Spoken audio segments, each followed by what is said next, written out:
მოგესალმებით ქალბატონებო ბატონებო, კიდევ ერთხელ წარმოგიდგებით. ირაკლი მურხულია, არქიტექტორი, ურბანისტი, საქართველოს ტექნიკური უნივერსიტეტის პროფესორ ასისტენტი, არქიტექტურის დოქტორი და მთელი რეგალიები, რომლებიც ბევრს არაფერს არ ნიშნავს, იმიტომ რომ ძალიან ადვილი მოსაპოვებელია ხშირ შემთხვევაში და ძალიან მნიშვნელოვანია, რომ ამ სიტყვებს ამართლებდე და ამისთვის დიდი შრომა არის გასწევი. ეს არის განსაკუთრებული დარგი, რომელიც არც საბჭოთა კავშირის პერიოდში იყო პოპულარული, ტრანსპორტის დაგეგმარება და თითქმის ყველა გეგმაზე მოწვეული იყვნენ რუსი ან უკრაინელი სპეციალისტები და ისინი აგეგმარებდნენ თბილისის განვითარებას. ტრანსპორტის დაგეგმარება ერთ-ერთი რთული საკითხი არის იმისთვის, რომ უცხომ დააგეგმაროს, იმიტომ რომ თუ არის ნოფი იმ ქალაქს, არის ნოფი იმ ცხოვრების წესს, არის ნოფი ქუჩებს და ასე შემდეგ, ძალიან რთულია სწორი გადაწყვეტილებების მიღება და ინტუიციურად სწორი გადაწყვეტილებების მიღება, თორე დათვლით, რა თქმა უნდა, ყველაფერი შესაძლებელია.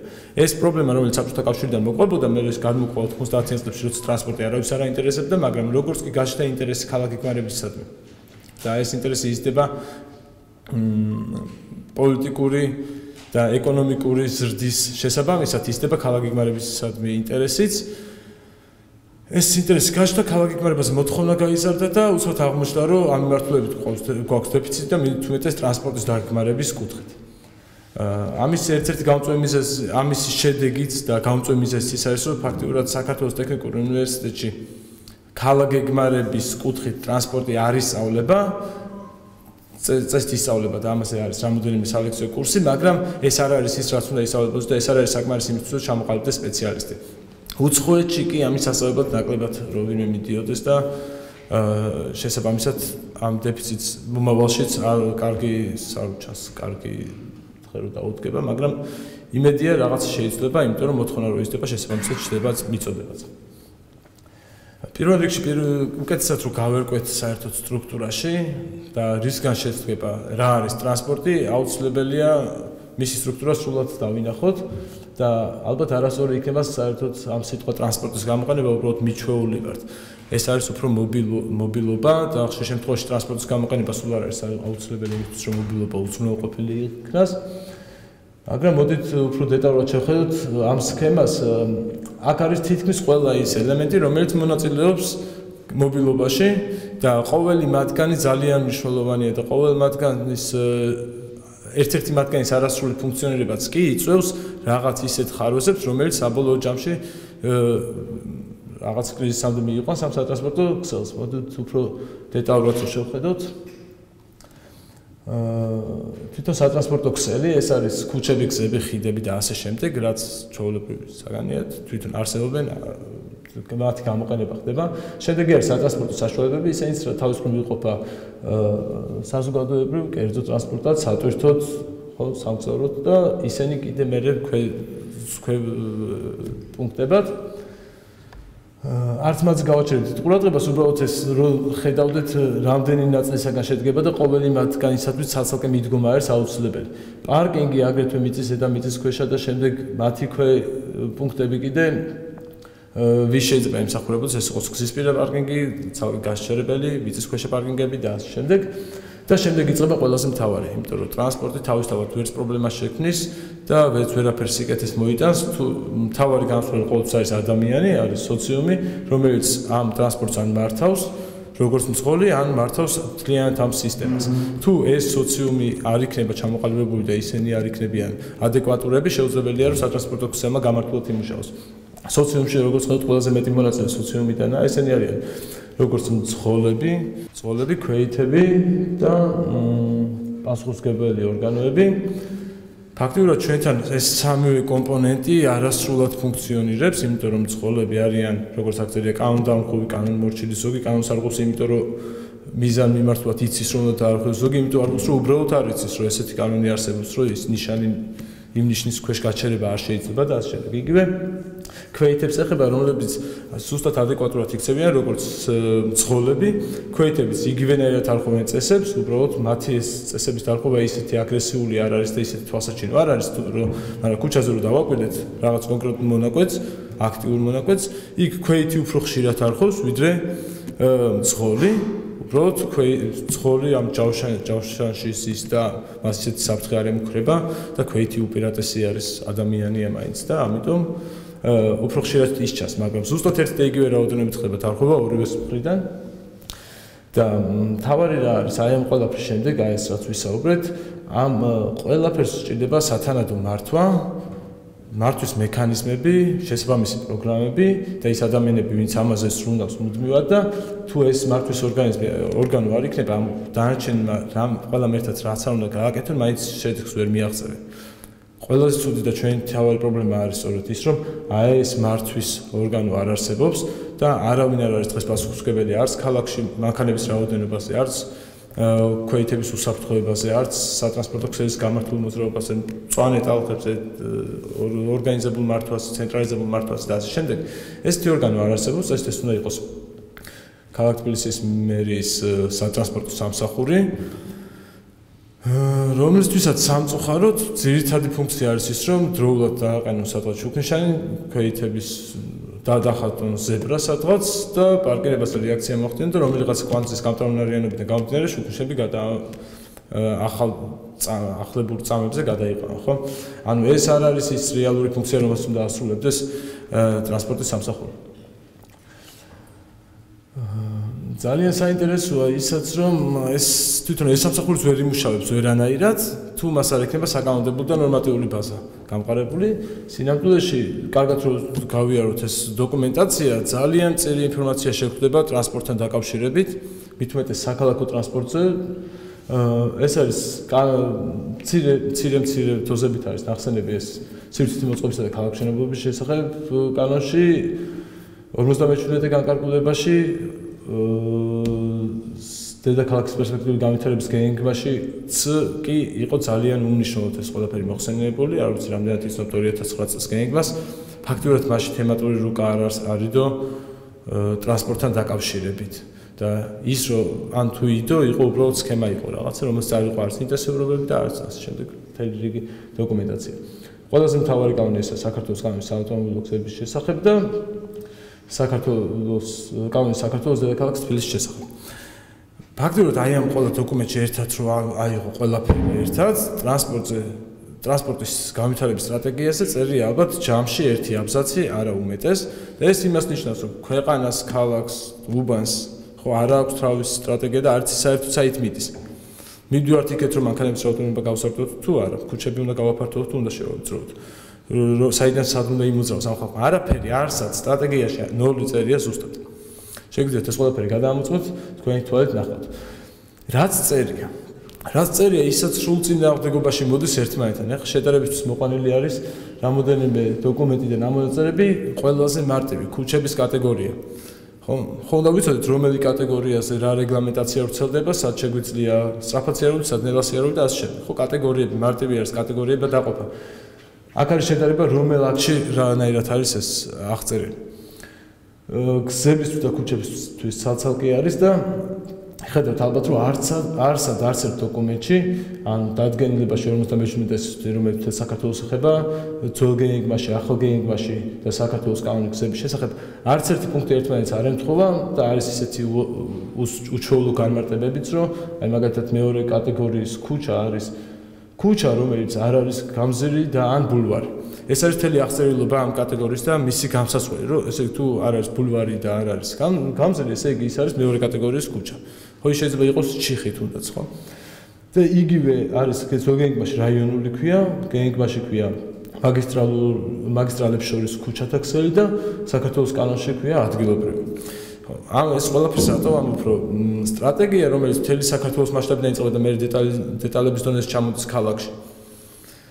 აქ ძალიან ძნელი იქნება ქვეყნისთვის რაღაც სტრატეგიის დაწერა და რაღაც განმარტებების კეთება, რომ აი მეორე კატეგორიის ქუჩაზე არ შეიძლება ან რაღაც გზისპირა წითელი ზოლი უნდა იყოს 3 მეტრში პირობითად ვამბობ. ხო, ყველა ქალაქ შეიძლება ეს სხვადასხვანაირად გაიგოს, იმიტომ რომ არ აქვს ერთი საერთო სისტემა და შესაბამისად შეუძლებელია სწორი გადაწყვეტილებების მიღება. საინტერესო არის პარკირებასთან დაკავშირებით კანონმდებლობაში რა გვაქვს. ერთი არის სამართალდამხმარებლობათა კოდექსში არის მარტივი განმარტება, ერთი მუხლი არის მიძღვნილი და პარკერებას უბრალოდ წერია ძირითადად დარღვევების შემთხვევაში ვინ როგორ დაიშება. 413-ში და 57-ში განკარგულებაში 413 ხშირად ვახსენებ, ხოლმე ეს აღარ არის მოქმედი, მოგახსენებათ მის მაგივრად ახალი დოკუმენტი შევიდა ზალაში, თუმცა ის ძველი პროექტები, რომელსაც ადმინისტრაციული წარმოება დაწყებული აქვს, ან მიწის ნაკვეთის სამშობლოდ გამოყენების პრობლემები აქვს აღებული, ან კერგი არის შეთანხმებული იმ ძველი წესით, ის ჯერ კიდევ მოქმედი არის და ძირითადად ახლა ამ დოკუმენტის ინერციით მიდის ნებართვების გაცემა და ვისაუბრებთ 14-29-ს. ამ ორ დოკუმენტში მითითებულია მხოლოდ ერთი ჩანაწერი პარკერების შესახებ, რომ თითო ბინა უნდა იყოს თითო ავტოსადგომით უზრუნველყოფილი. ანუ ეს არის ამაზე ნაკლების დაწერა შეუძლებელი, ეს არის მინიმუმი, რომ ვიღაცამ უბრალოდ ერთი წინადადება ჩაამატა.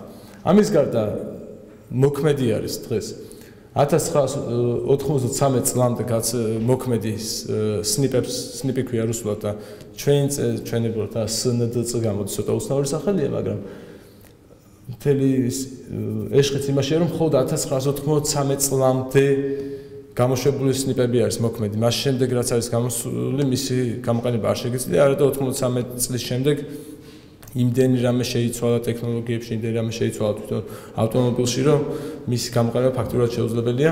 მაგალითისთვის რომ მოვიყვანოთ თეატრში და სტადიონზე 1000 კაცზე ერთი ავტოსადგომი არის მოთხოვნა.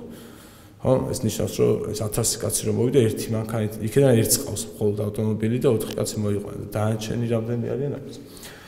ძირითადად გამოყენება ხდება ნოიფერტის, ესაც საკუთარი სურვილით არქიტექტორები უბრალოდ იღებენ, ყველაზე მარტივი და იოლად გასარჩევი წიგნი არის და ნოიფერტში ხატია ხალხაზე წერია, დაწერილსაც მეგონი არ მიკითხულობს, თავარია დახატული როგორც არის, იგივე გადაიხატა. ცოტა გაუმჯობესა ეს სიტუაცია ახალმა დოკუმენტმა, რომელსაც 14-39 ქვია, ეს მიღებული არის 28 მაისს თუ არ ვცდები. და ავტორებმა გადაწყვიტეს, რომ ამ დოკუმენტში უფრო მეტი ინფორმაცია შემოეტანათ ტრანსპორტთან დაკავშირებით, პარკერებასთან დაკავშირებით და მართლაც სხვადასხვა ნორმებიდან გამომდინარე აიღეს და ჩაწერეს, რომ აი პარკერების სიგანი არ შეიძლება ამაზე ნაკლები იყოს, ამაზე მეტი გვირაბი გასული უნდა იყოს ამ სიგანი და დახრა ამდენი და ასე შემდეგ და გააკეთეს გრაფა, სადაც დეტალურად იყო აღწერილი რა ფუნქციას რამდენი პარკინგი უნდა ქონოდა. კვადრატული მეტრების მიხედვით. მოგახსენებათ, მანამდე იყო ერთ ბინაზე, როგორც ვახსენეთ, ერთ ბინაზე ერთი პარკინგი, აკეთებდნენ მშენებლები, რომ დიდ ბინებს 500 კვადრატულიან ბინებს აჩვენებდნენ პროექტში, მე ამას შესაბამისად ერთი პარკინგი სჭირდებოდა, მე ექსპლუატაციაში მიიღებდნენ და ყოფდნენ პატარა ბინებად და გამოდიოდა, რომ 5 იმას ბინას ქონდა ერთი პარკინგი. ამ აქტით უნდათ სწორედ ამის წინააღმდეგ ბრძოლა და შემოიტანეს, რომ კვადრატულ მეტრებზე მიებას პარკინგების რაოდენობა, ანუ ყოველ 150 კვადრატულ მეტრ კაორზე, ეს არის ბინის შიდაპარტი, ერთი ავტომობილი. მაგრამ ესეთი გააკეთეს მთელი ყველა იმ ფუნქციებისაც, რომელსაც ითანხმებენ. შემდეგ ამ ჯაბაში განხილვებში ამ დოკუმენტს, სანამ მის მიღება მოხდებოდა კანონში შევიდოდა, სხვადასხვა ინტერესების შეჯახები და ასე შემდეგ ხან ერთი პუნქტი ამოვარდა, რომ მაგალითად მოდი არა ოფისებისთვის პარკინგებს ნუ დავითვლით, ხო, ისინი სადღაც სხვაგან გააჩერებენ. ვიღაცამ სასტუმროში არ გვინდა, ხო, სასტუმროში ხან უცხოელები არიან ხან ისა და აი ეს პუნქტები ამოვარდა და რაღაცა ეს სასტუმრო ცხრილი მივიღეთ, სადაც არის რაღაცა პუნქტები და ყველგან უწერია ტირე. ხო, ანუ არ არის მის და მოთხოვნა და ზევთაწერია, რომ აი მოთხოვნები არის დაწესებული ამ და ამ ფუნქციისადმი და ხედავთ მარტო დარჩა საცხოვრებელისთვის და სასაფლაოსთვის. ხო? ეთქვა არავის ინტერესი სასაფლაოების დაგეგმარებაში პარკინგების არ გამოიკვეთა და ამიტომაც გამოვიდა, რომ სამედიცინო დაწესებულებს, კაფე, რესტორანებს, სასტუმროებს, საცალო ვაჭრობის ობიექტებს, საოფისებს, საზოგადოებრივ თავშეყრის ადგილებს აღარ სჭირდება პარკინგები. კი სჭირდება, მაგრამ რამდენი სჭირდება არ ვიცი და რამესაც გააკეთებ, იმდენი გააკეთე, ხო? ეს არის კარგად დაწყებული საქმე, ცუდად დამთავრებული. ეს აქტი კიდე ჯობია იმ წინას, მაგრამ თუ ესეთი პატარა ნაბიჯები თვლით გაუმჯობესებისაკენ, ცოტა ეჭვმეპარება, რომ ჩვენ რაღაცა უკეთეს ქვეყანაში ვისხოთ. საინტერესოა ამ ხრივ როგორი ანუ რა განსხვავებაა ჩვენ განვითარებასა და ევროპული ქალაქების ნორმალური ქვეყნების განვითარებას შორის, ხო? რომ შევხედოთ აქ მარცხენა თქვენგან მარჯვენა მხარეს განვითარებული ქვეყნების სტრატეგია არის აღწერილი. მაგალითად, სატრანსპორტო ინფრასტრუქტურაზე ფული იხარჯება ჩვენთან გზების, ხიდების და რაღაც ეს მშენებლობაზე და ასე შემდეგ. იქ უმეტესწილად იხარჯება სტრატეგიებზე და ორგანიზაციულ საკითხებზე. მოძრაობის ორგანიზაციის გაუმჯობესებაზე. ჩვენი განვითარება ცენტრისკენ ხდება რაღაც 3-4 უბანი არჩეული და მოდი იქ ავაშენოთ ყველა. იქ იმ ქვეყნებში დეცენტრალიზებულად. გზავრთ გადაყვანაში წილობრივად იმატებს ჩვენთან კერძო ტრანსპორტის წინი, იმიტომ რომ იაფთება ტრანსპორტი მუდმივად და ცხოვრების დონე იწევს და შესაბამისად ყველას შეუძლია უკვე მანქანა იყიდოს $500 გაქვს, შეგიძლია მაინც იყიდო მანქანა $400 მაინც შეგიძლია იყიდო. ცოტა ხელისშევლება უნდა, მაგრამ მაინც დადის, ხო? და უცხოეთში პირიქით ეს მობილობა იზრდება საზოგადოებრივი ტრანსპორტის ხარჯზე. ავტომობილიზაციის დონე ჩვენთან დამოკიდებულია ხელფასზე, მაგრამ და მიიღწება დაბალი, ჩვენთანაც იზრდება, ხო? განახერხებს ცოტა ხანში იზრდება, მაგრამ ცუდი ხარისხის ავტომობილის ხარჯზე იზრდება და უცხოეთში კიდე ძირითადად აქცენტი კეთდება ანუ სტაბილურად შენარჩუნებაზე ამ დონის და პლუს ხარისხის გაზრდაზე. ჩვენთან პრიორიტეტულია იაფად შესანახი ტრანსპორტი, უცხოეთში ალტერნატიული ტრანსპორტი გახდა პრიორიტეტული, რომ ვისაც ალტერნატიული ტრანსპორტი ყავს რაღაც ელექტრომობილი და ასე შემდეგ მისთვის არის თავარი ისა, რა ქვია, მეტი შეხავათებია. პროექტები ჩვენთან ხორციელდება ლოკალურად მოკლევადიანი გათვლებით უცხოეთში. ერთიანი კონცეფციის საფუძველზე და ავტომობილიზაციის დონე მზარდია სწრაფი ტემპით ჩვენთან და სტაბილურია ზრდის უნიშნულო ტენდენციებით. აქედან ყველაზე მნიშვნელოვანი არის ალბათ ის, რომ აი ეს პროექტები ჩვენთან ლოკალურად და იცით ხო, ახალი პროექტები კეთდება, მაგრამ ყოველი მათგანი არის ძალიან რაღაც ვიწრო წრეზე გათვლილი, მაქსიმუმ 2 კვანცი გადაებას ერთმანეთს რაღაც ერთი პროექტის ფარგლებში. ეს არის ყველაზე არასწორი ქცევა, იმიტომ რომ შეუძლებელია კვანძზე ან ქუჩაზე გამტარუნარიანება გაზარდო და ამ რამეს უშუალოს თუ დანარჩენ ყველა ქუჩაზე იგივე არ აკეთე. ხო, ან რაღაც კონკრეტულ პრობლემას გაწვით, იქ გასდის სისწრაფეს გადაადგილების, მაგრამ შემდეგი კვანძი დაიწვეთება უფრო მეტად. თქვენ წინაშეა თბილისის მოსახლეობის ცდის დინამიკა, ხედავთ ალბათ რომ 93 წელს 80 წელია ვერ ხვდა 89 წელს იყო ყველაზე მაღალი მაჩვენებელი და შემდეგ იყო კლება და შემდეგ ხედავთ მატება არის, მაგრამ მთავრობების ცვლის შემდეგ ყოველთვის აღმოჩნდება ხოლმე რომ ეს მოსახლეობის რაოდენობა რაღაც უცბად იკლებს, ხო ეს ზირთად საარჩევნო სიებთან არის დაკავშირებული და ეხლა მაჩვენებელს ხედავთ თითქმის ერთი და იგივე სტაბილური მდგომარეობა არის. ამ ყველაფრის ფონზე საინტერესოა მშენებლობის ნებართვების დინამიკა.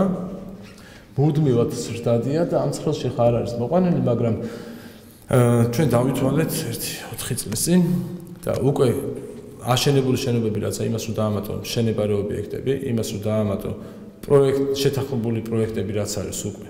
ისინი ეს საკმარისი არის დაახლოებით 1.5 მილიონი ადამიანისთვის ევროპული სტანდარტით კვადრატული მეტრები, 30 კვადრატული მეტრი ერთ ადამიანზე საცხოვრებლის უზრუნველყოფა. ანუ მოსახლეობა არიზდება, იზრდება მხოლოდ მშენებლობის რაოდენობა. მოსახლეობაც არიზდება ცოტა ისეთი თქვა მე, იმიტომ რომ კაცმარიც იზრდება თუ არა, სამწუხაროდ სტატისტიკა არ არსებობს. არც მანქანების რაოდენობა ვიცით ზუსტი, არც მოსახლეობის რაოდენობა. შესაბამისად ამ ანალიზს ვერ ვაკეთებთ, მაგრამ ოფიციალურად მოსახლეობა არიზდება და ბინების რაოდენობა იზრდება. მუდმივად ალბათ დღეს იქნება 1.550.000 ალბათ ასული ეს რაოდენობა.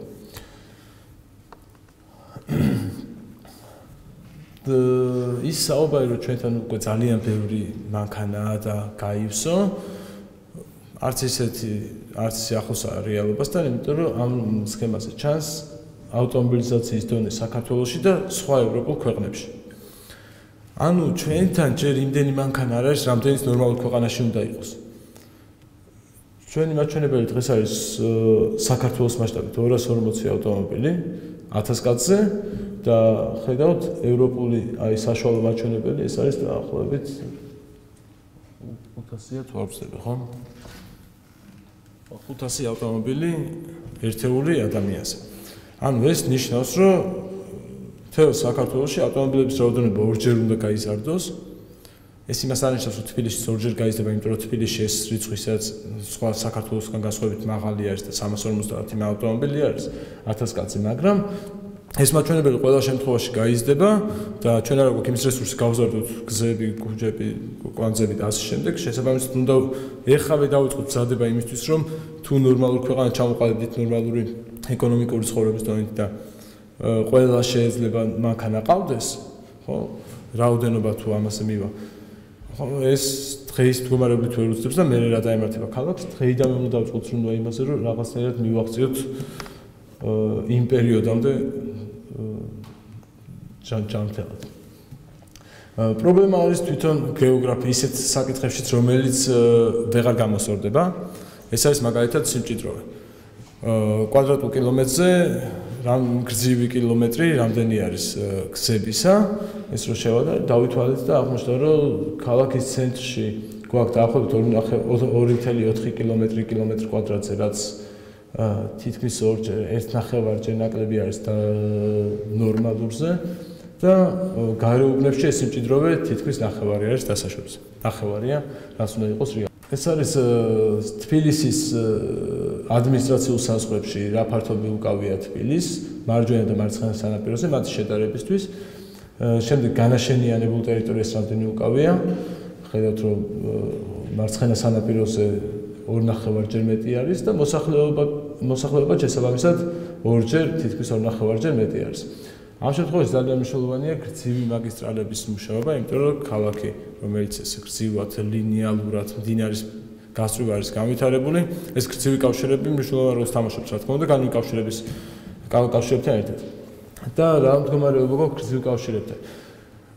სანაპირო, მარცხენა სანაპირო უზრუნველყოფილია 3 გრძივი კავშირით, რაც ძალიან კაი მაჩვენებელია, ხო, გრძივად მიყვება 3 მაგისტრალი.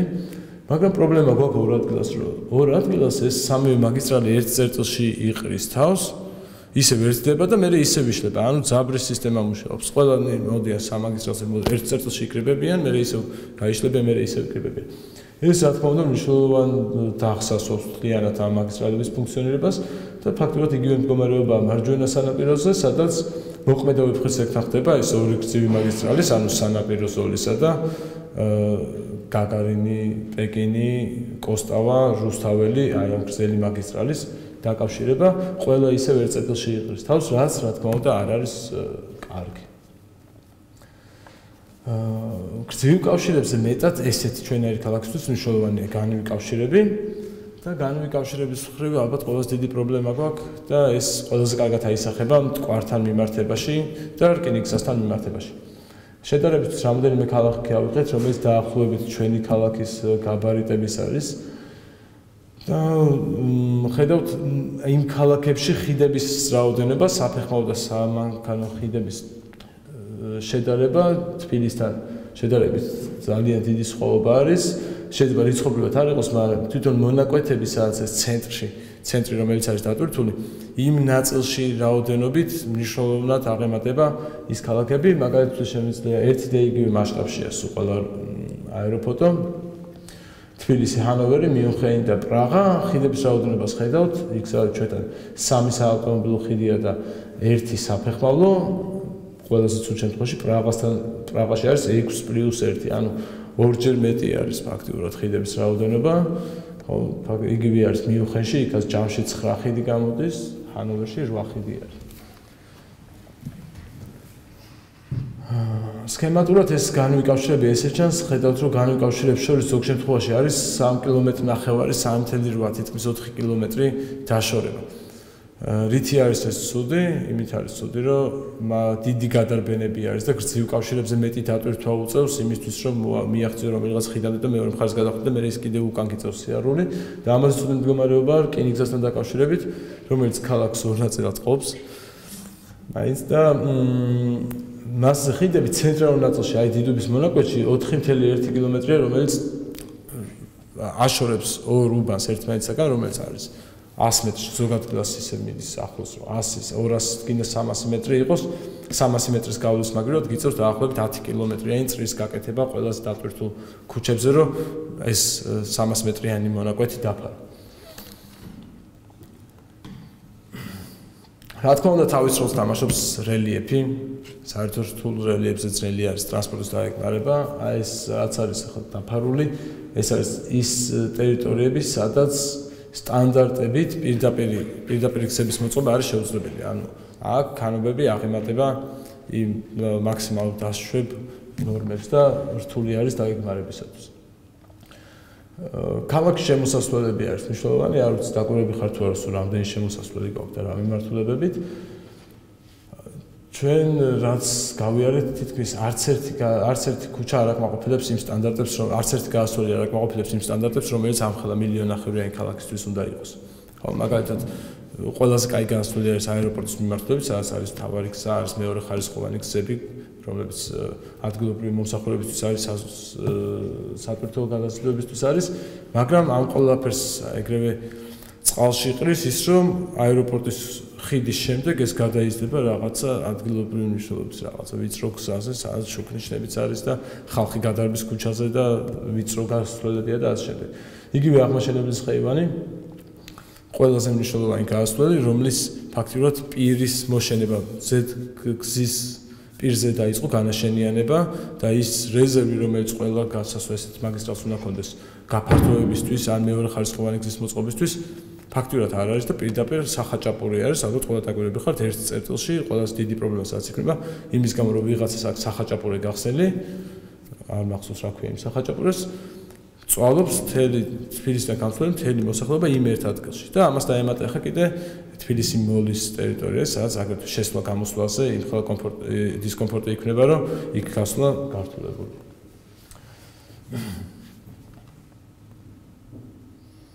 რაღაც მინდა დაახლოებით განახოთ როგორი სტრუქტურა აქვს თბილისს, ეს არის ძირითადი მაგისტრალები, რომლებიც ალბათ პირველ კატეგორიას იმსახურებს. ეს პირველი კატეგორიაც არ ვიცი, ალბათ საქალაქო შეფასებებით პირველი კატეგორია, ყველაზე მნიშვნელოვანი ქალაქისთვის, ეს არის მაგისტრალები, რომლებიც ძირითადად გამჭოლ მოძრაობას უსრულყოფს ერთი და მეორე შიდა გადაადგილებას ყველაზე დიდი წვლილი შეაქვს. მეორე არის ეს საქალაქო მნიშვნელობის გზები. მესამე არის რაიონული მნიშვნელობის მაგისტრალები და შემდეგი არის ეს ყველა ადგილობრივი მნიშვნელობის გზები. რატო განახებთ ამ ყველაფერს? აი ესეთი სქემის გაკეთება არის პრობლემა ბოლო 30 წელია დაახლოებით. აი ესეთი მარტივი სქემა, რომელი რა კატეგორიაა, ეს რო დავინახოთ და ვიცოდეთ და მასზე რეგლამენტაცია დავაწესოთ. ეს არის მიუღწევადი ჩვენთვის, მაშინ როცა ეს შეუძლია გააკეთოს, სამი ჭკვიანი კაცი რო დაждდეს, რომელიც ამ ქალაქს იცნობს, შეუძლია ეს თვითონ გააკეთოს და შემდეგ რეგლამენტაცია დაუწეროს ამ ყველაფერს, რომ ეს აი ამ ქუჩაზე აღარ შეიძლება ამაზე მაღალი შენობების გაცემა. ამას აქვს თავის რესურსი ამოწურული. ამას ხო გასხვისების ზონა უნდა მივცეთ 10 მეტრიანი.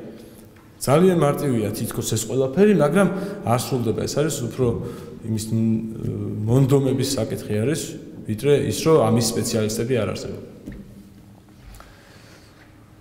რა თქმა უნდა, სატრანსპორტო კვანძების კლასიფიკაციაზე საერთოდ არ არის საუბარი, იმიტომ რომ გზები არ არის, გზებისთვის არ არის თქინდა შესაბამისად არ არის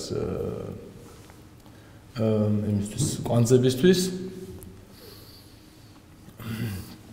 და ეს ყველაფერი რო გაკეთდეს, ამისთვის საჭირო არის, რა თქმა უნდა, საბაზო ინფორმაცია, რომელიც შეეხება გადაადგილებას. გადაადგილებას შეეხება აქ თანამედროვე ტექნოლოგია, ადრე იყო ძალიან რთული ამის ანგარიში, მაგრამ თანამედროვე ტექნოლოგიებით შეგიძლია აი ახლა რომ შესაბამისი ლეგიტიმაცია რომ მქონდეს, უფრო დავრეკო 5 წუთში მექნება ფაილი, სადაც თელ თბილისში რომელ ქუჩაზე რამდენი მანქანა პიკში, ღამე, შუადღეზე, რომელ ქუჩაზე რამდენი მანქანა საით უხობს, ყველანაირი ინფორმაცია შემიძლია მივიღო. იმიტომ რომ ამისთვის რაღაც და შესაბამისი თვლელები დააყენეს შუქნიშნებზე, ნანახი ექნებათ ეს ბრგვალი კამერები გონიათ ხალხს და ამ დროს ისინი არის საანგარიშოები, ისინი აყენიან და ეს ინფორმაცია მიდის და ერთ ბაზაში ინახება, რომელსაც შეუძლია სიმულაციის გაკეთებაც კი. სიმულაციას ცოტა მოგვიანებით. მაგრამ ეს ინფორმაცია გვაქვს, ანუ ყველაზე რთული ამ ინფორმაციის მოპოვება არის და ამის გამოყენება უკვე არის სუფთა მონდომების საკითხი, სამწუხაროდ ამას არავინ არ იყენებს. რაში უნდა გამოიყენონ, ამაზე ცოტა ხანში ვისაუბრებ. მაგრამ საინტერესო არის ეს სქემა, თუ დააკვირდებით, აქ სამი ზოლი არის, შავით არის ნაჩვენები ნორმალური რეჟიმი ქუჩაზე დატვირთულობის. ხო, ინტენსიურობა, როგორი უნდა იყოს, ეს არის დილით იწყება, შემდეგ გადის დილის პიკი საათი არის დაახლოებით 9 საათზე. შემდეგ ჩამოდის ის ყველანი სამსახურში არიან, მერე შუადღის პიკი არის, რომელიც შესვენებას ემთხვევა, მე ისევ ჩამოდის ინტენსიურობა და იმატებს საღამოს პიკის საათში და საღამოს პიკის საათი უფრო გრძელი არის, იმიტომ რომ ყველა სახლში არ მიდის. დილით ყველა სახლიდან მიდის სამსახურში და საღამოთი ყველა სახლში არ ბრუნდება და ამიტომ ცოტა დიდხანს გრძელდება და ნელ-ნელა იკლებს პიკის საათი. წიწლად და ლურჯად ნაჩვენები არის ჩვენთან როგორ ხდება ეს ყველაფერი. ხო? ხედავთ ალბათ 4-5 პიკი უწევს ხოლმე, ფაქტობრივად ეს ნიშნავს, რომ და ყველა სამსახურში აგვიანებს და 9 საათზე არ არის ეს პირველი პიკი, ხო? რატო არის ეს მნიშვნელოვანი? ეს მდგომარეობა არის ძალიან კარგი მდგომარეობა, ეხლა აქ რაც არის სასახული, იმიტომ რომ პიკის საათი არის დაგრძელებული, ზოგი იწყებს 9 საათზე, ზოგი იწყებს 10 საათზე, ზოგი 11-ზე მივა თუ არ დაეძინა კიდე, ხო? და გამოდის რომ ეს პიკის საათი, ეს მობილობა რომ ამდენი ადამიანი აქ საიდანაც ხოლმე წავიდეს, 3 საათზე გვინაწილდება. ჩვენთან ერთ დღეს რომ გავიღვიძოთ და ყველამ რომ თქვას რომ 9 საათზე აუცილებლად სამსახურში უნდა მოვიდეს სულ ყველა, ხო? აი, მაშინ ნახეთ თქვენ გადაწყვეტა. ხო, ეს გამო რომ 3 საათის მანქანები 1 საათში უნდა ჩავატიოთ და ეს იქნება კოლაფსი სრული. ჯერჯერობით ვამძიმებ სიტუაციას, რაც ვლაპარაკობ, სულ უფრო და უფრო ძიმე ხდება, მაგრამ ეს იმისთვის რომ იქ მივიდეთ, სადაც მივდივარ საბოლოო ჯამში. ამ ყველაფრის საპირწონე წესით უნდა იყოს საზოგადოებრივი ტრანსპორტი. რატო საზოგადოებრივი ტრანსპორტი და არა კერძო? ახლა შეიძლება ძალიან მარტივი რაღაცა ვისაუბრო და ბევრისთვის ძალიან ნაცნობი და გასაგები იყოს, მაგრამ შეიძლება ვინმე მარიცოდეს და მაინც მის გასაგონად. რატო ჯობია საზოგადოებრივი ტრანსპორტი კერძო ტრანსპორტს? მაგალითად რო ავიღოთ და რო გჭირდებოდეს 24 მგზავრის გადაყვანა. ხო, მარტივი ვარიანტი. ყველა სატრანსპორტო საშუალებას აქვს თავისი კატეგორია მინიჭებული, რამდენად ტვირთავს სატრანსპორტო ქსელს. მოდულად აღებული ერთი მანქანა, ერთი მსუბუქი ავტომობილი, რომელიც ერთი მსუბუქი ავტომობილის დარად ტვირთავს გზას, მიკროავტობუსი ტვირთავს 1.5 ავტომობილის მსგავსად და ავტობუსი ტვირთავს ისე როგორც 3 მანქანა რომ მოძრაობდეს იმ ქუჩაზე.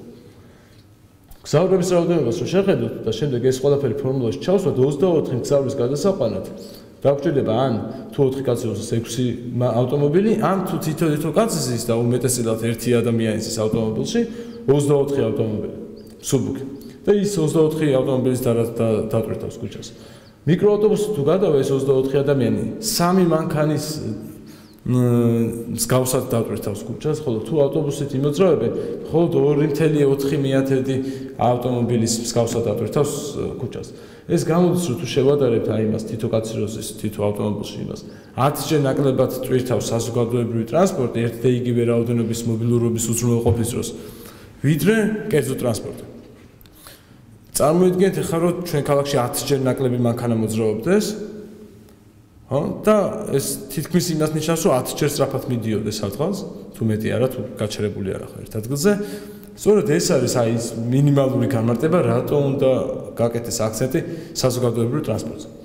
ყველა მთავრობა რომელიც მოდის ყოველთვის ამბობს რომ ჩვენ საზოგადოებრივ ტრანსპორტს განვავითარებთ, ჩვენ ავტობუსების რაოდენობას ვზრდით. აი აქ გვაქვს სქემა როგორ იზრდებოდა მაგალითად სამარშრუტო ტაქსების რაოდენობა 2006, 2012, 2017 წლებში. ხალხ 2500 იყო დაახლოებით, მაშინ რეგისტრაცია არ იყო აუცილებელი. ეხლა მე იყო 2464, ეხლა არის 2300, ფაქტობრივად უცვლელი არის.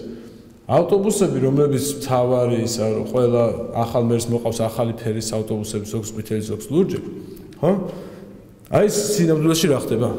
700 ავტომობილი იყო 2009 ავტობუსი იყო 2009 წელში 126 ხაზზე. შემდეგ ოპტიმიზაცია, შემდეგ გაიზარდა ხაზების რაოდენობა და შემცირდა ავტობუსების რაოდენობა 500-მდე და დღეს სულ 100 ხაზი არის დარჩენილი და რაოდენობა 520-ია და სულ ეხლახანს დაანონსდა რომ კიდე 600-მდე გაიზრდება, 600-ზე მეტი იქნება ავტობუსების რაოდენობა.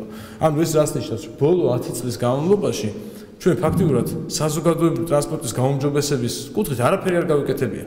ანუ პრობლემა მანქანების კერძო ტრანსპორტის რაოდენობა იზრდება, საზოგადოებრივი ტრანსპორტის რაოდენობა არ იზრდება. ეს ნიშნავს, რომ წილობრივად მათი ხვედრი ამ კერძო ტრანსპორტის იმის მაგალითად რომ შევამციროთ, რაც ყველა ქვეყანა აკეთებს, ჩვენ პირიქით ვზრდით ამას. ის 600-მდე რომ გაიზრდება, ესაც კი საერთოდ გაიზრდება თუ არა, იმიტომ რომ როგორც წესი ახალი ტრანსპორტის შემოყვანით ხდება ძველი ტრანსპორტის ჩანაცვლება, ან მათი გადაგდება, ან რეგიონებში გაგზავნა სამუშაოდ. რა თქმა უნდა, ტაქსებზე ნული ინფორმაცია არავინ არ იცის, რამდენი ტაქსი მოძრაობს, ისე ერთხელ დაკვირვება გავაკეთეთ ჩვენ და საღამოს საათებში პიკი რო გადასულია 8 ყოველ მერვე ტაქსში ზის მგზავრი.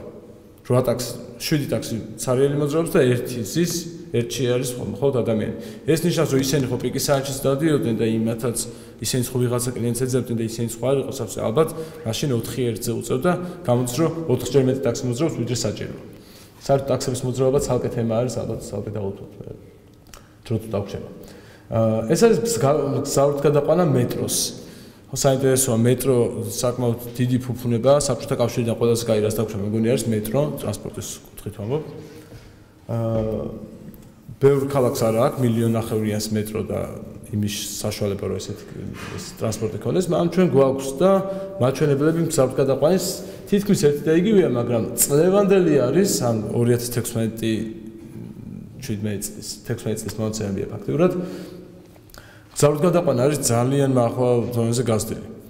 არ ვიცი მართალი გითხრათ ეს რა სიბრალია, ზოგიერთ სადგურის გამოკლებით გვაქვს რესურსი რომ ერთი ვაგონი ჩაემატოს და საბურთალოზე არა გვაქვს. საბურთალოს ხაზზე რომელიღაც სადგურზე აკნია. არა, შეიძლება უცებ. მაგრამ ერთი არის რომ ეს დაემატოს, მეორე არის რომ შემცირდეს ინტერვალი და ამის ხარჯზე გაიზარდოს კიდევ უფრო ეს მათი გზავრით გადაყვანის წილი.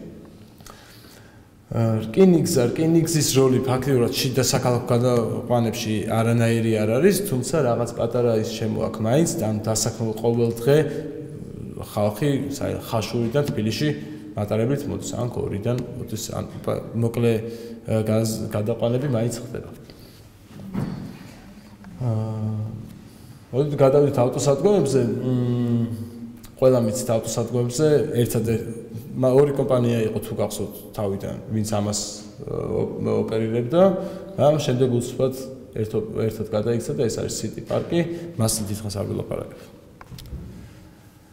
City Park-ზე ის შეგვიძლია ვთქვათ, რომ პარკინგების რაოდენობა არ არის იმდენი, რამდენიც უნდა იყოს წესით და ეს მართვა, რაც მას აღებული ქონდა, ეს იყო პოლიტიკაც, მაგრამ მხოლოდ თავის საქმეს აკეთებს, ამ დარბაზში არის ალბათ City Park-ს ძალიან ბევრი ნასაუბრები და ბევრი დროს აღარ დაუთვალ ამას.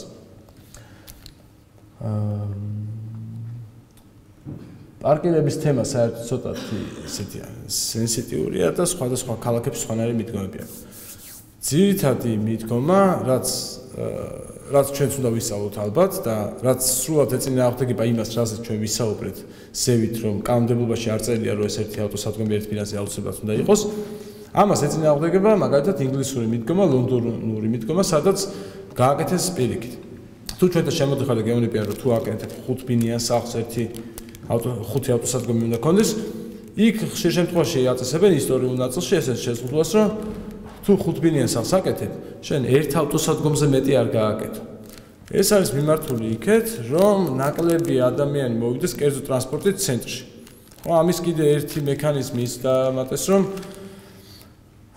ცენტრში შესვლა ფასიანი გახადეს, ნელ-ნელა ამ ფასს დიან მუდმივად და ამას დამატეს, რომ პარკინგების რაოდენობა შეამცირეს ქალაქის ცენტრში. გამოხშირეს ქუჩის ის ნაწილები, რომლებიც ზედმეტი იყო კი პარკინგებისთვის იყო გამოყოფილი. ის პირიქით გამოაკლეს და ამა გამოიწვია ის მარტივად რო ვთქვა, რომ ადამიანი წავიდა ცენტრში, მივიდა, გადაიხადა 8 ფუტ სტერლინგი შესვლაში მხოლოდ იმისთვისა, ელექტროტრანსპორტისთვის აუფასო. შევიდა შიგნით, იარა მანქანა ვერ გააჩერა, გამოვიდა გარეთ ცენტრიდან, სადღაც გააჩერა და საზოგადოებრივი ტრანსპორტით შევიდა. მეორე დღეს ის არც იმ 8 ფუნტ სტერლინგს დაგარგავს და არც იმ დროს, რაც იქ დასჭირდა და მიდის ავტობუსით, ყველა კმაყოფილია ცენტრში, იმდენი მანქანა აღარ მოძრაობს და შესაბამისად არ არის პრობლემა. იგივე გააკეთეს ამ მშენებლობებთან დაკავშირებით, რომ შიგნით აღარ ითხოვენ ამ პარკინგების გაკეთებას. პირიქით ზღუდავენ, რომ თუ გინდა ცენტრში ცხოვრება, ისდენიც უნდა აიტანო, რომ იმოძრაოს საზოგადოებრივი ტრანსპორტი. ან უნდა გადაიხადო იმ ერთი პარკინგის გულისთვის ის 5 კაც დახოცავს ერთმანეთს, რომ ის ერთი იყიდოს და იქ დააყენოს. თუ ბევრი ფული გაქვს, შეგიძლიათ ამის სამწუხაროდ ვისაც ბევრი ფული აქვს, იმას პარკინგი იცავს. თვითონ მართვის სისტემები სხვადასხვა არის ამერიკაში, ევროპაში. ალბათ ჩვენთან ყველაზე ახლოს არის ევროპული მოდელი, იმიტომ რომ ქუჩათა ქსელით მასშტაბებით უმეტესწილად ევროპულ ქალაქებს უფრო გავართ ვიდრე ამერიკულ ქალაქებს, რომლებიც უფრო გაშლილი არის დიდ სივრცეებზე გათვლილი და შესაბამისად ავტომობილზე უფრო მეტად დამოკიდებული ქალაქებია. მაგრამ ამერიკაშიც კი იყენებენ უკვე ამ პარკინგების მსხვილ ქალაქებში, ცენტრებში იყენებენ პარკინგების მართვის სისტემას. ეს რონალდ სი შოუპი იყო, რომელმაც ეს პირველად ეს მართვის მექანიზმები დანერგა. ფასის ცვალებადობით მუდმივად ინარჩუნებენ პარკინგზე რაღაცა რაოდენობის 10%-იან მე მგონი 10%-ს თავისუფალ რაოდენობას. ანუ შეიძლება ისეთ დღეებში, ისეთ პერიოდში, როცა არ არის დიდი მოთხოვნა, ხიდეს $1 იქ მანქანის გაჩერება, მაგრამ რაღაც პერიოდში, როდესაც დიდი მოთხოვნა არის, იქ შეიძლება ხიდეს $10 და ვიღაცას ერჩინოს, რომ სხვაგან გააჩეროს და ის ერთი ადგილი, ვისაც განსაკუთრებით ჭირდება, ყოველთვის თავისუფალი ხდება მას. პარკინგებზე იმისთვის, რომ ეს პარკინგების პრობლემა აღარ იყოს, სხვა მექანიზმი, მაგალითად, იაპონიაში აკეთებენ ეს რაღაც, რომ მანქანას რო ყიდულობ, ვერ იყიდი მანქანას, პოლიციაში არ გაგიფორმებენ მანქანას, თუ პარკინგის არაიტყვი სად დააყენებ მანქანას. შენი სახლიდან რაღაც 2 კილომეტრი რადიუსში, კილომეტრი ნახევარი რადიუსში უნდა გქონდეს პარკინგი ან ნაყიდი ან ნაქირავები და ეს საბუთი უნდა მივიტან, რომ აი იქ ვაყენებ ხოლმე და მხოლოდ მას შემდეგ გაძლევენ მანქანის ყიდვის უფლებას, ხო? ანუ ყველგან სხვადასხვანაირად აკეთებენ ამას, სხვადასხვანაირად მიდგომა არის, მაგრამ თავარი ისაა, რომ ყველა ქვეყანა ნორმალური იქეთ არის მიმართული, რომ პარკინგების რაოდენობა კი არ გაზარდოს, შეამციროს, შეზღუდოს და აიძულოს ადამიანი, რომ იმოძრავოს ფეხით, ველოსიპედით, საზოგადოებრივი ტრანსპორტით. და წახალისების მხრივ ეს შეზღუდვები არ ეხება ხოლმე ელექტროტრანსპორტს ჯერჯერობით. აი ამის მაგალითები, როგორ გამოიყენეს ესეთ ზედმეტი სივრცეები, იმისთვის, რომ ადამიანური გამხდარიყო გარემო და პარკინგი, რომელიც იწვევდა იქ ჭარბი რაოდენობით ავტომობილების მოყვანას, გადააქციეს, ანუ პარკინგის რესურსი გამოიყენეს იმისთვის, რომ იმის ქვეშ რაღაც არხი გადიოდა და ის გახსნეს და გამოიყენეს რეკრეაციულ სივრცედ, ხო? კიდევ ერთი მაგალითი, ქუჩა, პარკინგი დატვირთული ქუჩა გადაიქცა საზოგადო საფეხმავლო ზონად. უფრო მაგარი მაგალითი, რა თქმა უნდა, ამის მიღწევა ცოტა ძნელი არის. მთელი მდინარე გაიხსნა და ამაზე უფრო დიდი მაგალითი არის აი ეს ავტობანი ორდონიანი. დღეს არის უკვე ეს მდინარე და უარი თქვეს ამაზე, ახალი აშენებული იყო სხვა შორის რომ დაანგრეს. კიდევ ერთი მაგალითი, ისევ და ისევ არხების გახსნა, ეს საერთოდ ცალკე თემა არის, ალბათ ამას შეიძლება ცალკე იმის გამართვა, ლექციის გამართვა. დღეს ისეთია, როგორ ვთქვი, მოდური არის შეიძლება ითქვას, 17 მდინარე ამოიღეს უკვე იმიდან, ამ მილებიდან და არხებიდან მარტო ლონდონში განათავისუფლეს იმისთვის, რომ აი ესეთი რეკრეაციული სივრცეები გაეკეთებინათ. რატო არის ესეთი ცუდი ტრანსპორტით მოძრაობა? და საერთოდ რა გარემოში ვცხოვრობთ, ხო? ეს არის სქემა, სადაც ნაჩვენებია თბილისში, ბათუმში, რუსთავში, ქუთაისში და ზესტაფონში ამა თუ იმ ნაწილაკებით ტვრის დაბინძურება, ეს ჰაერის დაბინძურება. ამ თუ ყველაზე საინტერესოა რა ხან ტრანსპორტზე გვაქვს აქცენტი გაკეთებული, CO2 დაბინძურება, ამ სქემაზე რომ შევხედოთ, ეს არის თბილისი და ეს არის ბათუმი. საინტერესო ბმა არის ამ ორ შორის. ბათუმში, თბილისში 3 თვე არის, აი ეს 3 თვე არის ამ ზღვარს, რაც ამ ხალისებითა ის უკვე ნორმებს გადაცილებულია, ხოლო 3 თვის განმავლობაში არის რომ ვერ გადაცდება ნორმებს და ნორმალური ჰაერია და CO2 შემადგენლობა ჰაერში და ანალოგიურად ბათუმში მხოლოდ 3 თვის განმავლობაში არის გადაჭარბებული. ანუ ეს არის ის ავტომობილების მასა, რომელიც ზაფხულში დაასვენებლად წაიყვანს ამ თბილისელებს და ისინი აქ რო აბინძურებდნენ, ეხლა ბათუმში აბინძურებენ 3 თვე. ეს პირველი 3 თვე არის ივნისი, ივლისი, აგვისტო. და ცოტათი ამ ბარხატნის სეზონს რო ეძახიან, ცოტათი სექტემბერში წეტყობა მაინც რჩებიან თბილისელები იქ. ანუ ეს რას ნიშნავს, რომ სადაც ჩვენ ვართ, იქ არის ეს დაბინძურება. ეს ჩვენ ხო ამ შემთხვევაში გამოვიდა თბილისელები, იმიტომ რომ დიდი მასა არის თბილისის მაცხოვრებლები, ყველაზე მეტად აბინძურებენ და მხოლოდ ტრანსპორტი გამოდის, მხოლოდ მანქანების გამონაბოლქვი გამოდის ამ დაბინძურების წყარო. მრეწველობა რომელი მრეწველობა მილიდან ბოლო რამოდენს კაიხანი არ ვნახია თბილისში და შესაბამისად ეს არის თავარი დამაბინძურებელი გარემოება. ეს რა თქმა უნდა შემდეგ ცუდ გავლენას ახდენს სხვადასხვა ორგანოებზე და სხვადასხვა დაავადებებს იწვევს. რა შეიძლება გაკეთდეს? რაც ვისაუბრეთ, იქიდან გამომდინარე, ალბათ ეს სქემა არის, ჩავუღრმავდებით, რომ ეს აქ რატო არის ცოტა მარჯვნივ უნდა იყოს და იქნება მაგ მოედანზე არ ხარ ამის გაკეთება, მაგრამ ეს არის სისტემა park and ride, რომელიც ერთ-ერთი მთავარია, ყველაზე პოპულარულია და რასაც ახლა ვსაუბრობ, ეს ყველაფერი არც ჩემი მოგონილი არის და არც რაღაც ეს მნიშვნელოვანი გამოგონება, ეს არის ყველაფერი ევროპული გამოცდილებიდან, რაღაცა ევროპული და ამერიკული გამოცდილებიდან და აზიურიდანაც უკვე რაღაცა ელემენტები აღებული, რომელიც შეიძლება მოერგოს თბილისს. Park and ride რა არის?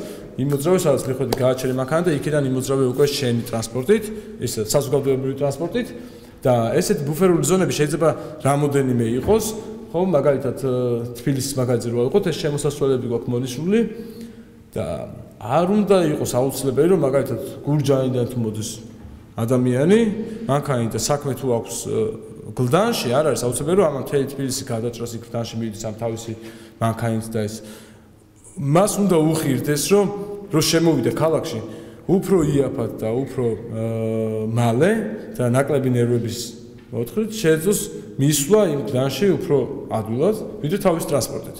საზოგადოებრივი ტრანსპორტი უფრო კომფორტული უნდა იყოს. საერთოდ მთელი ეს ჩვენი პოლიტიკა იქეთ უნდა იყოს მიმართული, რომ ადამიანები კი არ ვაიძულოთ, რომ აბა შენ კენტნომრიანები დღეს ნუ გამოხვალ და ლუწიანები ხვალ ნუ იმოძრავებ.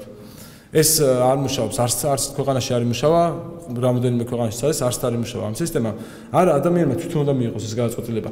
თვითონ უნდა იდგეს საცობში და ხედავდეს, რომ გვერდზე ზოლში ავტობუსი მოძრაობს შეფერხების გარეშე და სანამ ეს დგას კიდევ ორმა იგივე ნომერმა ავტობუსმა გაუარა, ის შემდეგ ჯერზე ამან თვითონ უნდა მოინდომოს იმით წასვლა, იმიტომ რომ დრო მოიგოს და ეს უფრო იაფი უნდა შედებოდეს და პარკირების ძებნა უნდა შედებოდეს. რა თქმა უნდა, ყველამ გაიფიქრა თბილისში და ბასლაინიო როგორ იმუშავებსო, მაგრამ ეს ყველაფერი დამოკიდებული არის მხოლოდ და მხოლოდ სურვილზე და შესაბამის რეაგირებაზე, შესაბამისი ორგანოების მხრიდან. იმ ავტობუსზე წინ ერთი კამერის დაყენებაა საჭირო და რომ მიუახლოვდება მანქანას, რომელიც ამას ხელს უშლის გადაადგილებაში და აფერხებს. ხო ავტომატურად ჯარიმა უნდა დაეწეროს იმას 300 ლარი, 400 ლარი, 500, 1000 ლარი. საერთოდ უცნაურია ჩვენთან რომ აპროტესტებენ ჯარიმები რატო ძვირდება, ხო? ნუ დაარღვევ და ვერ დაჯარიმდებ ეს ხო არ არის პური კარაქი ყველი რომელიც სავალდებულო არის რომ ყველას კონდეს, ხო? არ არის აუცილებელი რომ ჯარიმა კონდეს, ხო? ნუ გააჩერებ პარკინგზე დღეს სანამ შემოვიდეთ აქ ტროტუარზე ჩვენთან ერთად მანქანით იდგა ვიღაცა კაცი. ხო? ნუ დაარღვევ და შესაბამისად ეს ჯარიმაც არ გექნება და ეს ჯარიმა უნდა იყოს ისეთი რომ ადამიანს ეტყობოდეს, შეიძლება ის სისტემაც კი დაინერგოს. სკანდინავიურ ქვეყნებში არის ხელფასზე არის დამოკიდებული ჯარიმა. ანუ ვისაც დაბალი ხელფასი აქვს იმას ნაკლები აქვს ჯარიმა და ეხლა ხას ვიღაც 1.5 მილიონი ჯარიმის გადახდა მოუწია, იმიტომ რომ სიჩქარეზე და შემოსავალზე არის დამოკიდებული. რაღაც ძალიან ბევრად გადაამეტა სიჩქარეს და ძალიან მაღალი შემოსავალი ჰქონდა და მოუწია დიდი გადასახადი, ხო? ანუ ეს გადასახადები და ეს შიში რომ გადასახადი მომიწევს, მხოლოდ ეს შიში ქმნის სიყვარულს იმ წესრიგისა, რომელიც სხვა ქვეყნებში მოგწონს. და ჩვენ თუ ეს შიში არ დავნერგეთ იმ სიყვარულს, წესრიგის სიყვარულამდე ადამიანს ვერ მიიღო. ზევით რაღაც თემას გადავუხმე მე მგონი, მაგრამ ეს არის პირველი ეტაპი ბუფერული ზონის, საიდანაც ადამიანს ერჩინოს საზოგადოებრივი ტრანსპორტით მოძრაობა და ეს მეორე ზონა არის, რომელიც გადატვირთული არის სიდას და აქაც ადამიანს უნდა ერჩინოს, რომ გარეთვე გააჩეროს მანქანა სადღაც და მე შიგნით იმოძრავოს ტრანსპორტით. დღეს ამის გაკეთება ძალიან ძნელია, იმიტომ რომ ყველა ქუჩა გადატვირთული არის და ყველა ერთნაირად პრობლემური არის და ამიტომ სად გავაჩეროთ ეს მოძრაობა, მაშინ ქალაქში არ უნდა შემოუშვოს საერთოდ და იქ ცხეთიდან უნდა ატარო, მაგრამ ეს ალბათ უფრო მომავლის საკითხია და კომპლექსურად ყველაფერს რაც ვსაუბრობთ, ეს ყველაფერი ერთად თუ არ განხორციელდა და ცალ-ცალკე ვერც ერთი მათგანი ვერ უშუალებს. და შემდეგი ეს ყველაფერი, რასაც ვამბობთ, ხო, აუცილებელია ჯერ გამოცდილი იქნას ვირტუალურად და შემდეგ მოხდეს მათი დანერგვა და არა ისე რომ 80 მილიონი დოლარიანი კვანძი ავაშენოთ გმირთა მოედანზე და მე ვნახოთ რომ ეს ცოტა გრძელი რო ყოფილიყო ეს გადასახვევი, ხო, ეს უკეთესად იმუშავებდა ან ის ცოტა გვერდზე რო დაგვეჭირა აქეთ ორი მანქანა გაეტეოდა. ანუ ერთი არის პროექტირება, მეორე არის იმის შემოწმება. ამ შემოწმების საუკეთესო მაგალითი არის ცენტრალიზებული მართვა და მოდელირება ეს ამერიკის ცენტრალიზებული მართვაზე ვიყავით. ამისთვის აუცილებელი არის მოდელირება და მოდელირება ხორციელდება შემდეგნაირად, რომ ვიღებთ ინფორმაციას, რომ ამ ჩვენ ქალაქში უბნებად რო დავყოთ ის დაახლოებით 300 უბანი გამოდის, აი ეს უბნები შეგიძლიათ ნახოთ და რომელი უბნიდან სად რამდენი ადამიანი რა ტრანსპორტით როდის მოძრაობს. ეს როგორც ეს გამოკითხვით კეთდება, ეს უცხოეთში გერმანიაში მიღებულია, რომ ფოსტით უგზავნიან წერილს, რომელშიც კონვერტიდებს, რომ ის რო შეავსოს ამ კონვერტში ჩადებს და უკან უბრუნებს ამას. ჩვენთან რამდენად დააბრუნებენ ამას არ ვიცი, მაგრამ გამოკითხვა ეგ ცალკე საკითხია, რომელიც მარტივად გასაკეთებელია და შემდეგ აი ამ ჯგუფების მობილურობის მიხედვით კეთდება სიმულაცია, სატრანსპორტო ქსელი აიგება და შეგით აი ხედავთ ესე არის უბნებად დაყოფილი, ზოგი უბანი დიდი არის, გარშემო რამდენი შესასვლელია გამოსასვლელი და შემდეგ ამაზე შეგიძლია ექსპერიმენტების კეთება. მაგალითად, ახალი ქუჩა დავამატოთ, მოდი ახალი ხიდი აქ რო ავაშენოთ, რა შედეგს მოუტანს ქალაქს, ან აქეთ რო დავამატოთ, რა შედეგი იქნება. ქუჩის გადაკვეთა საფეხმავლოდ გადავაკეთოთ და სად გადანაწილდება ეს მოძრაობა, ეს თვითონ განახებს უკვე და იმ უარყოფით შედეგებს და დადებით შედეგებს და აღარ გვიწევს რეალობაში ადამიანებზე ცხოვრებაში ექსპერიმენტების დარება. ხედავთ სატრანსპორტო ქსელზე, ეს არის მთელი ქალაქის აწყობა შეიძლება, ეს მხოლოდ ვიზუალიზაცია, მთავარი არის სწორედ ეს რიცხვები, რაც აქ წერია და მათი შედეგები. ესეც ეს მოდელირების რაღაც ვარიანტია და შემაჯერებელი დასკვნები და რეკომენდაციები. მე მგონი დროში როგორ ვარ? პირველი ნაწილი სრულდება უკვე. ყოველ 1 საათიანი.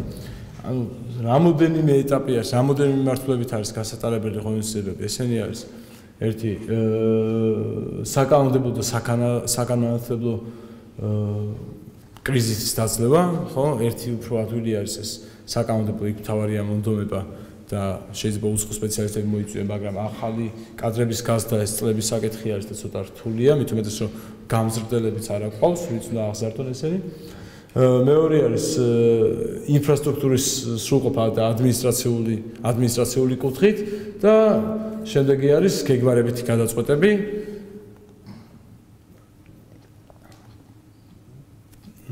დეტალებზე ამაზე აღარ გავჩერდები, ამის დრო აღარ აქვს, მეგონი შესვენება გვექნება თუ პირდაპირ გადავაბოთ. პირდაპირ გადავაბოთ კითხვა პასუხზე ხო. ანუ მიზანი არის ყოველთვის ის, რომ ადამიანი იყოს პრიორიტეტი, ადამიანიდან გამომდინარე იყოს დანარჩენი ყველაფერი აწყობილი. თუ ის ადამიანი არ არის კმაყოფილი, ის ტრანსპორტი სწრაფად რომ მოძრაობს, ამას აზრი არ აქვს. თავარია მობილურობა, რომ ისევ და ისევ ადამიანი მივიდეს ერთ წერტილიდან მეორეში დროულად და კომფორტულად და უსაფრთხოდ და არა ის, რომ ადამიანი თავისი ტრანსპორტით მივიდეს სადღაც დროულად და კომფორტულად და უსაფრთხოდ.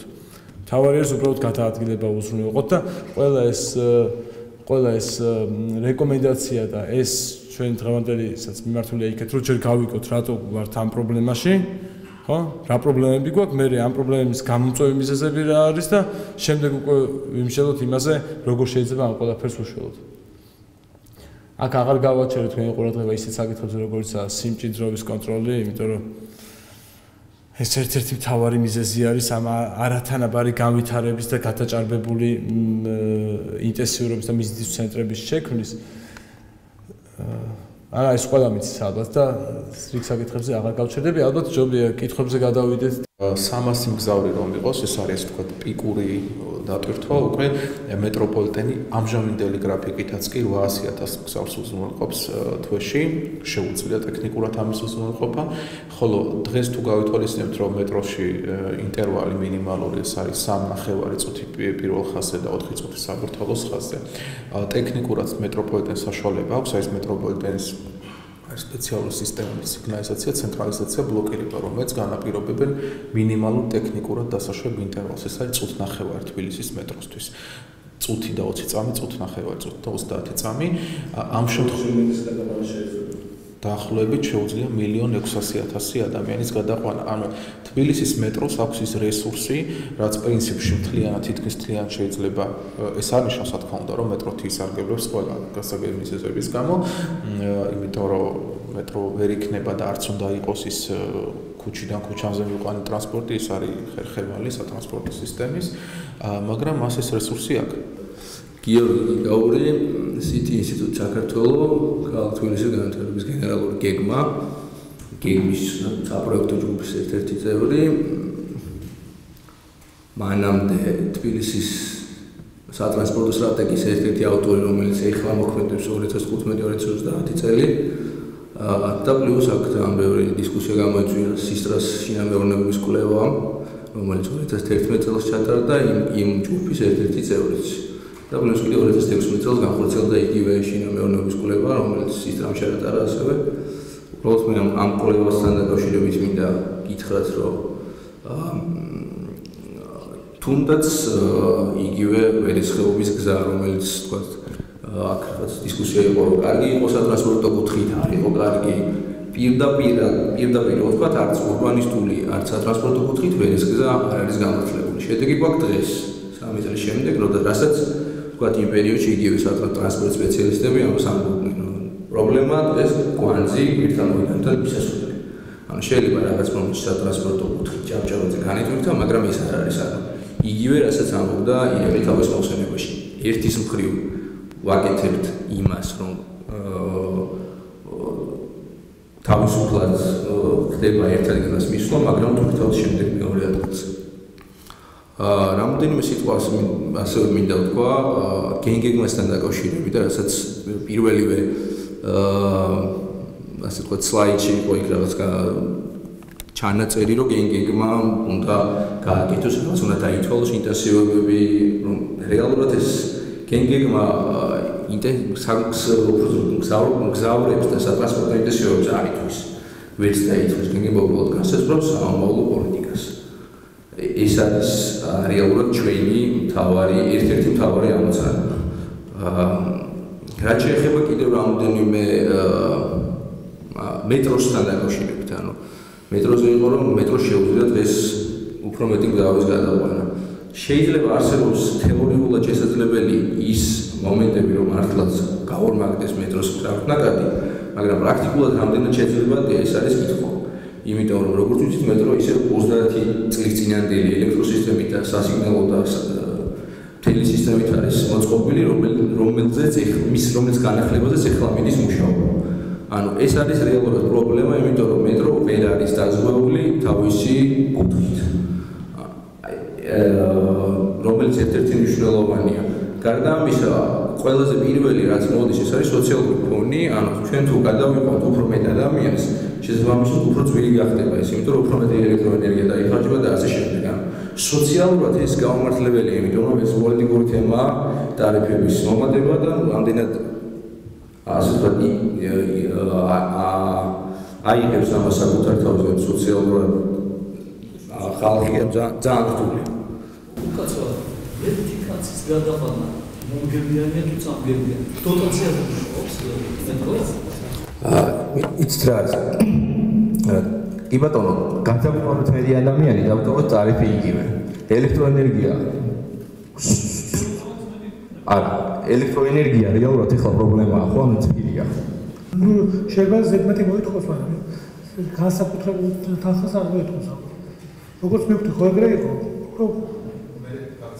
დაასრულებს მომხსენებელი ბოდიშვილი გოგონარი და დავასრულოთ თუნდა. დიახ. ანუ თბილისის სატრანსპორტო კომპანია რეალურად არის დოტაციაზე. იგივე ავტობუსების და იგივე მეტროს. ანუ მას არ ყოფნის ის შემოსავალი, რომ დაფაროს ის ელექტროენერგიის ხარჯი. ეხლა ამ მოცემულობით 300-დან 350,000 მგზავრის გადაყვანაზე. თუ გავუზეთ ჩვენ მგზავრის რაოდენობას ორჯერ, შესაბამისად ის ხარჯი უბრალოდ ის დანაკლისი ორჯერ გაიზრდება, რომელიც არ საზღვარს. მესმის. მადლობა. ეხლა გოგონა უპასუხებ თქვენ და შემდეგ. ირაკლისთან გააქვთ თქვენ თუ უბრალოდ კომენტარი იყო თქვენ? უბრალოდ კომენტარი იყო, კიდევ იყო იქ საუბარი სტატისტიკასთან დაკავშირებით, სტატისტიკის არქონასთან დაკავშირებით. დღეს თბილისში განსხვავებით 5-7 წლის წინანდელი მდგომარეობიდან ვთქვათ, შედარებით უბრალოდ საკმაოდ კარგი მდგომარეობა სტატისტიკასთან დაკავშირებით.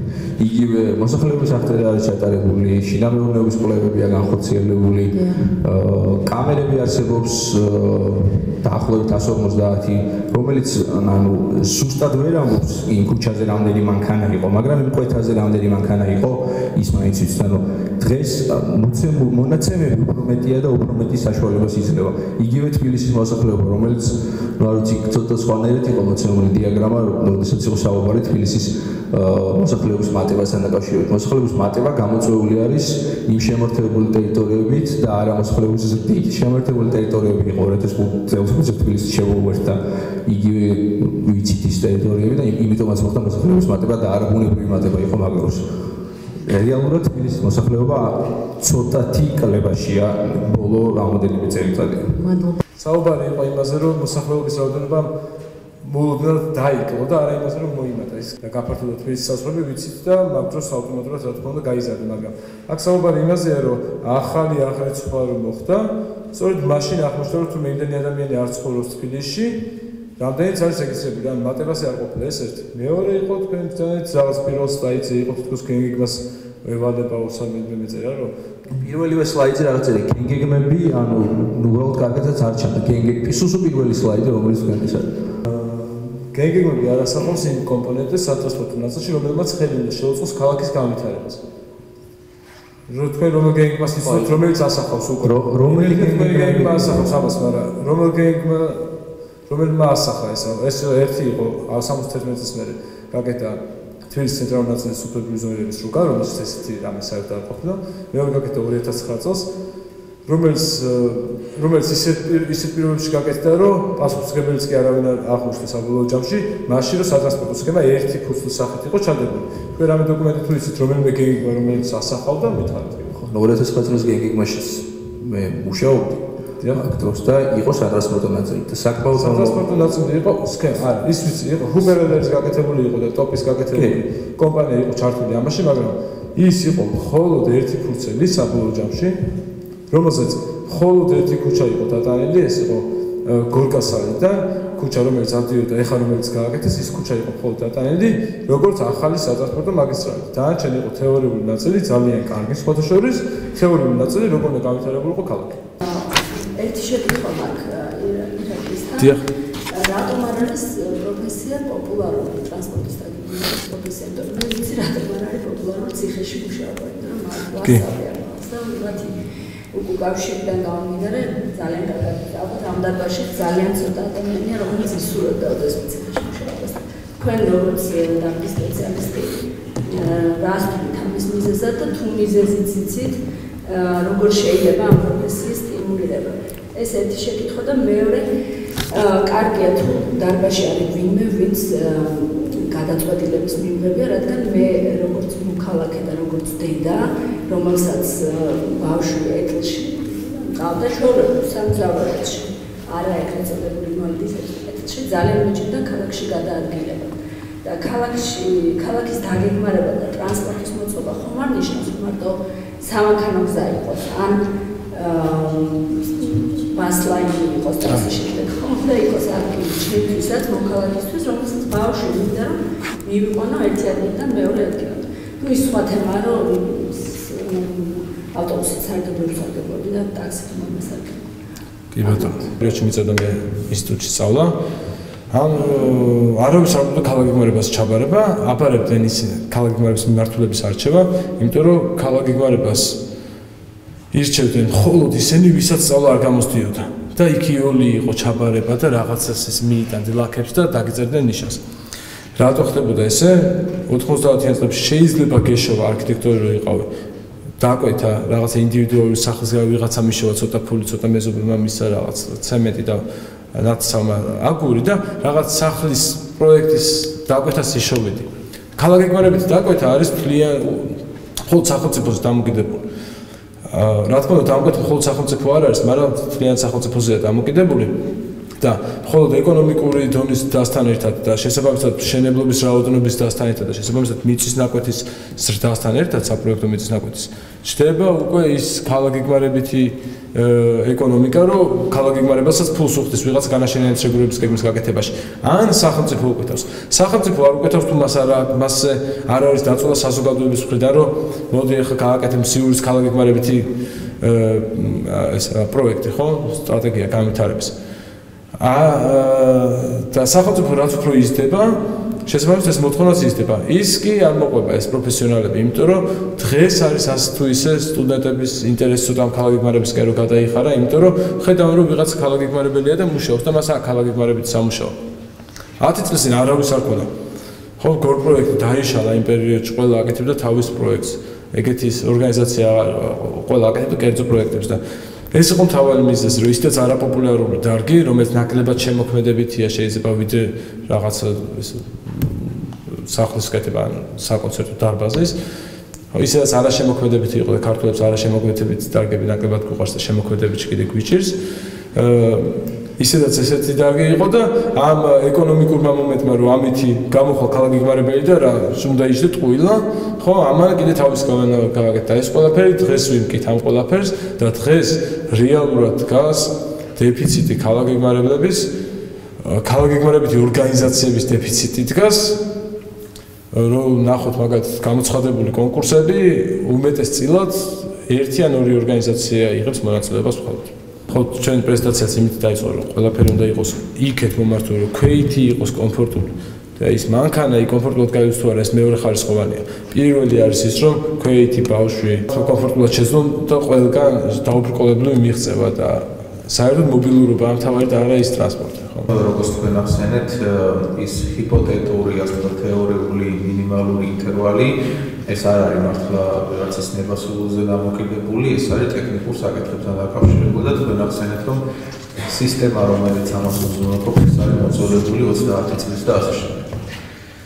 მეტროპოლიტენში ინტერვალს და ზოგადად მოძრაობის წყვილადობას ასე უწოდებენ ამ რამდენი მატარებელი გაივლის საათში, რომელიც წერტილში განსაზღვრავს ავტობლოკირების სისტემა.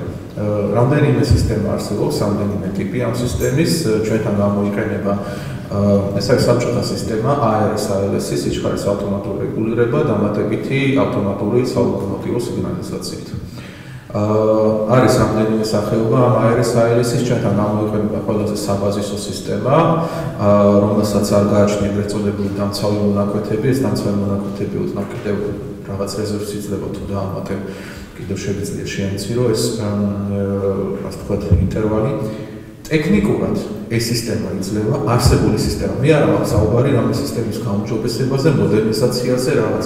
და გარდა ამისა, მე არ ვთვლი და ეს რაღაცა მიმაჩნია გამოწვეული რაღაცა მითი, რომ ის არის საბჭოთა, ეს არის ცუდი.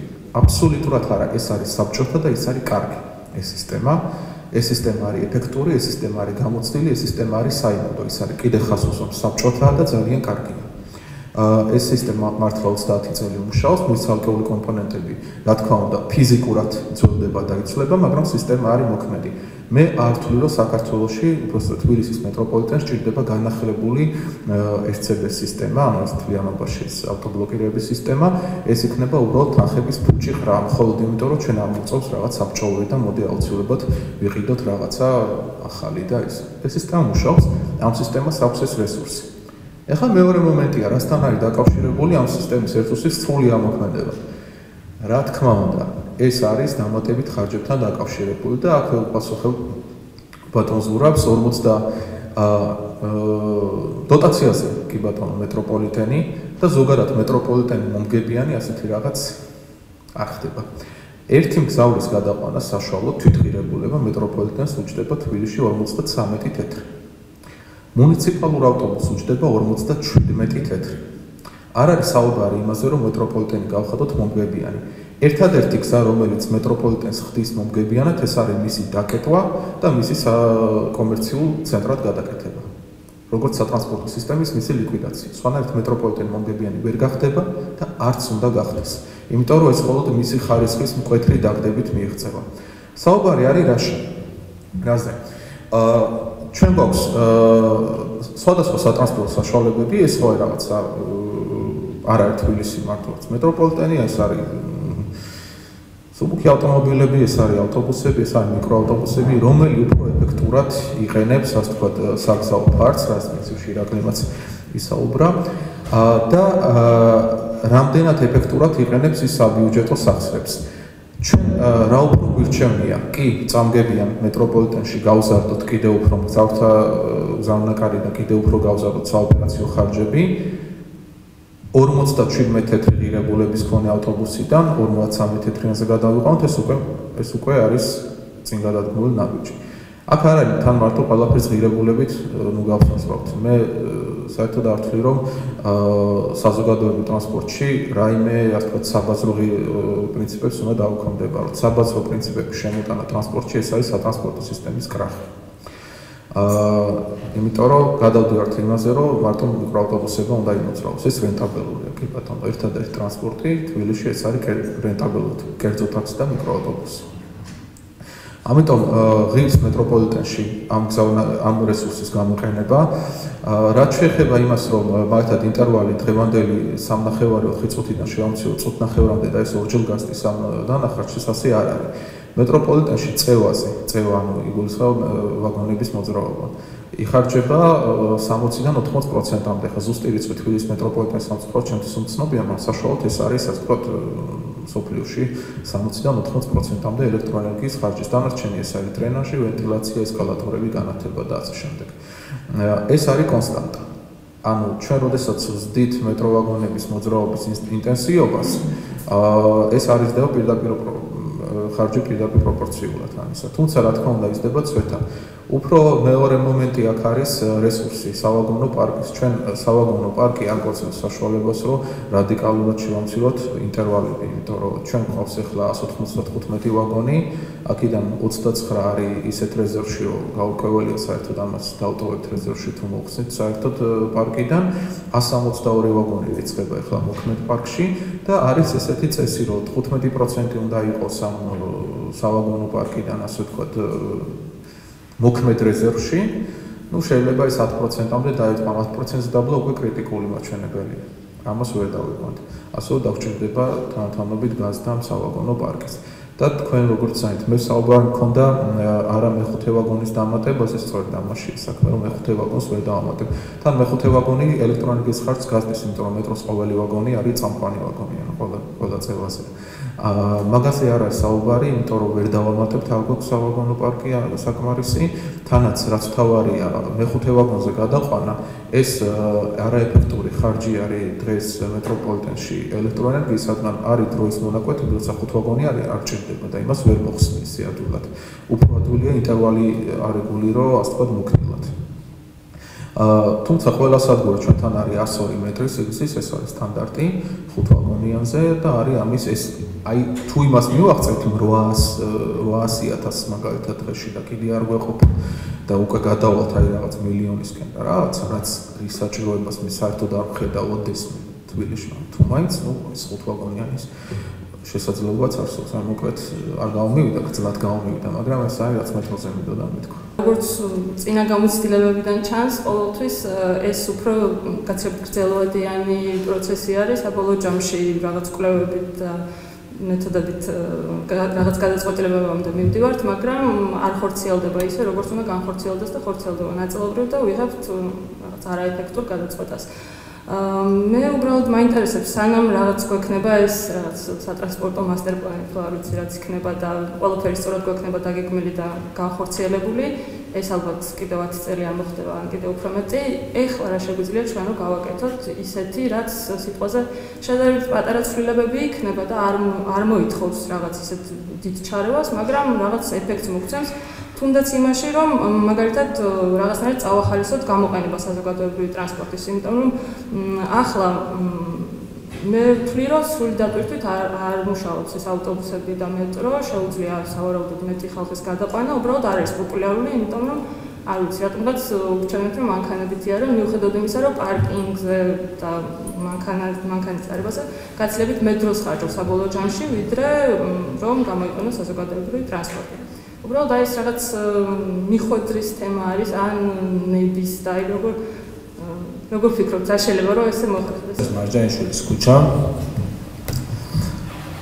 რომელზეც გახსოვთ ალბათ ერთი ზოლი არის სამსვლელი, ერთი ზოლი არის ჩამოსვლელი. რეალურად მაგ ქუჩას შეიძლება მოაწყო ისე დახაზო, რომ ორი ზოლი იყოს ერთი მიმართულებით და ერთი ზოლი იყოს მეორე მიმართულებით. სიგანი ეძება ამის საშუალებას. ესეთი რაღაცა ერთხელ გაკეთდა, მაგრამ გაკეთეს ისე, რომ მარჯანიშვილის მოედნისკენ მოძრაობა იყო ორი ზოლი და იქიდან გამოსვლა იყო ერთი ზოლი. რაც არის სრულიად არანორმალური განწყობა, იმიტომ რომ მოედანიდან თუ არ გამოვიდა მანქანა, იმას ახალი მანქანა ვერ შედის, ხო? ანუ ერთი მარტივი პრობლემის გადაწყვეტა არის, რომ ხაზი გავუწ ცოტათი აქეთ და ეს ვიღაცამ უნდა მოიფიქროს, ეს ხაზი აქეთ გავუწ. ჩამოვყოთ მარჯანიშვილის ქუჩას მოედინდა. მარჯანიშვილის მეტროს წინ რა ხდება იცით, ხო? და ხალხი შედის გამოც სარეულებ არის. მარჯანიშვილის მეტროს აქვს მეორე ამოსასვლელი. ხო, ზოგადად ზოგადად. აქვს მეორე ამოსასვლელი, რომელიც გაკეთებულია, შიგნით რემონტი შედება, ესკალატორის დაყენება შედება და ზედა სადგურის რაღაცა მოწყობა შედება. არ ვიცი ეს რა ხდება, მაგრამ ხო შეიძლება 30 წლის განმავლობაში ვერ მოახერხო ის, რომ მარჯანიშვილის თეატრთან ერთი ამოსასვლელი კიდე გავუკეთო, იქეთ კედელები გაანგრიქვით. უძრებას ვაკეთებ, რა თქმა უნდა, უფრო ცივი ჭირდება, უკეთესად იტყვით ალბათ, მაგრამ გამშვება გვაქვს სადგური, რომელიც არ გამოიყენება. ხო? ეს ცოტა ქვევით კიდე ჩამოვყვეთ და მოვედით ახლა მარჯანიშვილის თეატრთან. ისევ ჯერჯერობით მარტივი გზებით როგორ გაუმჯობესებთ იმას. შეიძლება ეს ცოტა ცივი იყო. მარტივი გზა მარჯანიშვილის თეატრში გამოსდები, თუ გახსოვთ ჯიბი არის მარჯვენა მხარეს, მწვანე ოფისი ქვია მე მგონი. ჯიბის შუაში ხეებით გამყოფი ზოლი არის გაკეთებული და პარკირებისთვის გამოიყენება. ეს ახლა პარკირებისთვის გამოიყენება, ავტობუსი ჩერდება სავალ ნაწილზე და სანამ ამაში ხანდაზმული ქალბატონი ბავშვიანი ქალი ფეხმძიმე თუ სტუდენტი აიღეს, ხო? ამ პერიოდში ეს მთელი ზოლი ჩერდება მარჯანიშვილის მოედნამდე და ელოდებიან ეს როდისავადა. მაშინ როცა შეგიძლია ეს ჯიბი უბრალოდ გამოიყენო იმ დანიშნულებით, რისთვისაც ის იყო თავის ზოლზე, რომ იქ შევიდეს ავტობუსი, გაჩერდეს და ამ ხალხმა იმოძრაოს აქ რატო ჩერდება. ხო? ამაზე მარტივი გადაწყვეტა შეიძლება რამე იყოს მარჯანიშვილის ქუჩის გადასაჭრელი. კიდევ ცოტა ქვევით ჩამოვიდეთ. ჩამოვედით და მარჯანიშვილის ქუჩიდან თუ მინდა ჩვენ წავიდეთ სანაპიროზე, ჩვენსავე მარცხენა სანაპიროზე. უნდა გადავკვეთოთ მარჯანიშვილის ხიდიდან მომავალი მანქანები, ხო? და ისე უნდა ჩაუხვრიოთ, ქვევით უნდა ჩავიდეთ ეს. ამ გადაკვეთას რა თქმა უნდა იქნა არ კითხობს არავინ და ელოდები აქ. სამ შენ ელოდები შენს უკან მარჯანიშვილის მოედანზე პლუს ის ავტობუსი რომელსაც უკვე ის ჩაისო. ხო ეს უკვე დგანა და შენ გე როდის ჩავხო.